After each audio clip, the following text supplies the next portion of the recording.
2012-аас 16 оны мөрийн хөтөлбөрийн эцсийн эхлүүлэг болж зарчмын хувьд зөрүүтэй байгаа гишүүд асуулт асууж хариулт авсан. Гэвч хариулт авснаар асуудал зэгцэрсэнгүй оюутлогын гэрийг өөрчлөх том боломжийг энэ удаагийн засгийн газар бодлож байна гэж үзэн эсэргүүцлээч илэрхийлээд байна. Энэ одоо оюутлогын хөрөнгө оруулалтын гэрийг улсын хурлын одоо хуулиар хийсэн энэ өөрчлөлт ичүүд маш тодорхой гэсэн маш хамтран ашигтай байх зарчмын баримтална. За тэгээд анхны хөрөнгө оруулалт өссөний дараагаар ингээд одоо хөрөнгө оруулалтын гэрээнд өөрчлөлт оруулах энэ хэлцээрийг үргэлжлүүлнэ гэд маш одоо болцоотой заалтруулсан энэ заалт одоо хэвээр байх болцоо үнэхээр одоо байхгүй юм уу? 7 төрлийн хамбаж татварыг 30 жилийн хугацаатай ачаалцаасаа энэ бол улсын хурлын 57 дугаар тогтоомоор Монголын талын эзэмших 34%-аас доошгүй эрх зүйн орчин бүрдүүлэх замаар анхны хөрөнгө оруулалтаа нөхсний дараа 50-аас доошгүй хөргөн гэж тодорхой заахаар байтал 30 жилийн хугацаатай гэрээ хийгээд одоо 31 жилээс нь 16% хөдөлж авах ийм гэрээ хийсэн байна. 30 жилийн дараа 31 жил гэхэд энэ бол яг бороо шиг хоосон нөхөлт нэ, хосон үлдэнэ. Одоо бол ашигла 50-50-аар хууж авъя гэж сайжруулах цаа гэж ярьж байна.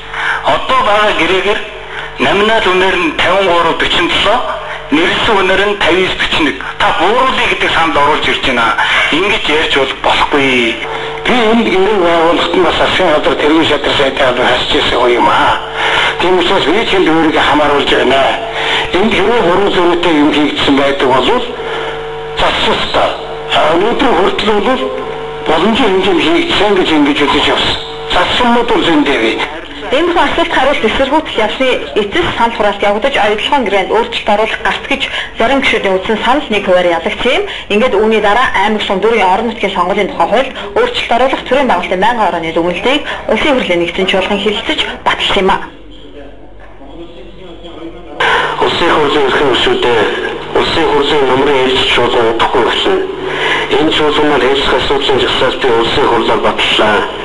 Иймээс хэлцэх хуулиудын төслүүдийг хэлцүүлэх бэлтгэх ажлыг засгийн газар байнгын ороод холбоотой улс байгууллагууд цаг хугацаанд зохион байгуулах шаардлагатай байна.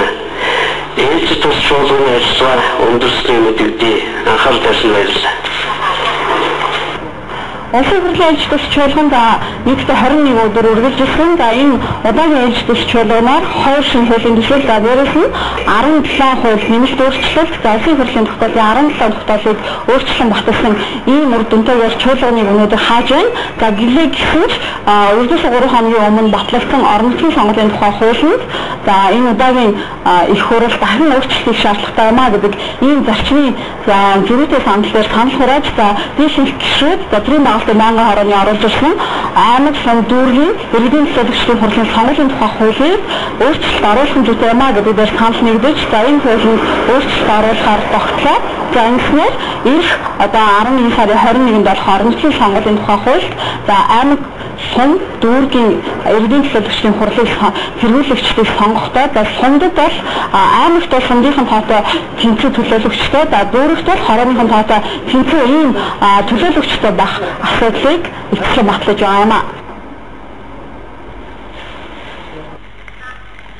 2012-оос 2016 оны хооронд засгийн газрын мөрийн хөтөлбөрийг хилцэж байх явцад бас нэг асуудал хөндөгдөж гарч ирж байсан. Тэр нь юу гэвэл засгийн газрын мөрийн хөтөлбөрт тогтвортой байдлын гэрээ болон хөрөнгө оруулалтын гэрээнүүдийг замун оюутлогын хөрөнгө оруулалтын гэрээг эргэж харна гэсэн ийм тодорхой заалтыг оруулахаар зарим гишүүд санаачлаад байсан. За тэгвэл уг асуудлыг засгийн газрын хэрэг эрхлэх газрын дарга сайхан бэлэг төрийн байгуулалтын байнгын хорон дээр найруулганд бас тодорхой өөрчлөлтийг оруулан батлуулж чадсан. Өөрөөр хэлбэл хөрөнгө оруулалтын гэрээ, тогтвортой байдлын гэрээ, хувь нийлүүлэгчдийн гэрээ гэсэн эдгээр олон гэрээнүүдийг эргэж харахтаа засгийн газар нөгөө талын бас байр суурийг харгалзаж үзнэ гэсэн ийм саналын томьёоллыг оруулсан. За улсын хурлын төрийн байгуулалтын байнгын орооны гишүүд дэмжснээр засгийн газрын мөрийн хөтөлбөрт энэ агуулгаар тусгагдсан юм. За улсын хурлын 57 дугаар тогтоолыг хэрэгжүүлж оюутлогын гэрээг өөрчлөх ёстой гэсэн байр суурьтай гишүүдийн тоо нэмэгдсээр байгаа ч за чуулганы нэгдсэн хуралдаан нар уг асуудлыг хэлцэх үеэр олонхын дэмжлэгийг аваагүй юм. За гэхдээ нэгдсэн чуулганы хуралдаан дээр санал хураалт хууль зөрчиж явагдсан гэж улсын хурлын нэр бүхий гишүүд үзсээр байна.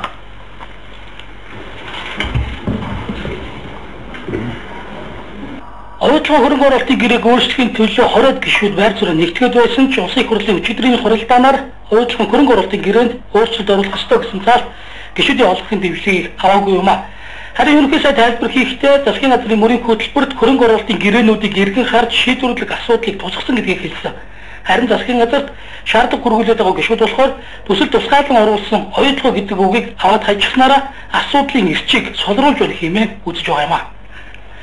Зачин зэрэгтэй санал гадруулаад ирж байгаа. За би уншчихъя. Төслийн хамтралтай ажил оролцоо Монгол хүн гэсэн бүлгийн уул уурхай залбарын хөгжүүлэх чиглэлээр хэмжүүлэх болгон 15-ын гадаадын шууд хөрөнгө оруулагчтай харилцаа ихтэй барьцаалсан баримтлан ажлын гишүүдийн дараагийн өгүүлбэрийг дараах байдлаар өөрчлөн хариулах гэдэг нөгөө оюутлаг сайжруулах гэсэн үгийг нь авчирд оронд нь уул уурхай эрчим ус гадрын төслийн салбарт өмнө байгуулсан тогтвортой байдлын хөрөнгө оруулалтын бүтээгдэхүүн хуваах гэрээнүүдэд өөрчлөлт оруулах асуудлыг судлаж хогдуулалтуудыг хөрөнгө оруулагч талтай харилцан тохиролцож хийх гэдэг. Ингээд хүчийг сулруулад нөгөө оюутлаг үедээ нэрийг аваад нөгөө олон дунд нь нялзаагаад ингээд орчихж байгаа. Ингээд өчигдрийн хуралдааны уур амьсгалаас харахад хэн нь худлаа яриад байгааг нь ойлгомжгүй байгаа. Бат Эрдэнэ тэргүүтэй гишүүд болохоор 10 өнөөтэй айлд ирсэн шаардлагатай нөхөр үнээг нь саж 100 литр зүйтэй болчиход 34 литрийг нь гэрээ эцэстед нь зархаар гэрээ олсон гэж тайлбарлаж байна.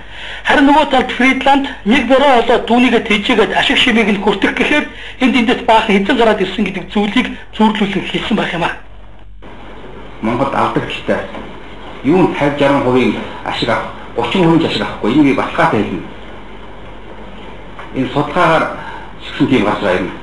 2-3 судалгаагаар Монгол эднэтийн судалгаагаар Орны хамгийн гадрын судалгаагаар бүр Монгол төсвөөс энэ 20 хэдэн оноос нэг хэсгээр оюутлахад мөн өгөх гарч байгаа ш. Ийм муу гэрээ болсоо энийг бол гişүүд муу гэдгийг бүгд мэдж байгаа. Тиймээс хэний шахалтгүйгээр ажилласан нам юу засгийн газрын мөрийн хөтөлбөрт энэ оюутлахын гэрээг одоо өөрчлөнө анхны хөрөнгө оруулалтаа өгсөний дараа гадаадын хөрөнгө оруулалттай харилцан ашигтай байх зарчмыг баримтс өөрчлөнө гэж өөртөө оруулсан. Энийг нэгдсэн хуралдаанаар баталчихсан. Гэтэл ямар нөлөөлөл нь орсон гэдгийг өчигдөр засгийн зөрүүтэй санал гэдгээ санал хураагаад нэг шалгаар унцлаа. Харамсалтай байна. яагаад энийг эсэргүүцэж чинь гэхээр анхны төсвөр олсон өгүүлбэрийн агуулга нь бүхлээр өөрчлөгдсөн байж байгаа. Тийм учраас одоо бид одоо энэ дээр маш их ач холбогдол өгч өчигдөр санд ороод болж 27-26 гэсэн одоо дүнгээр ядардлаа.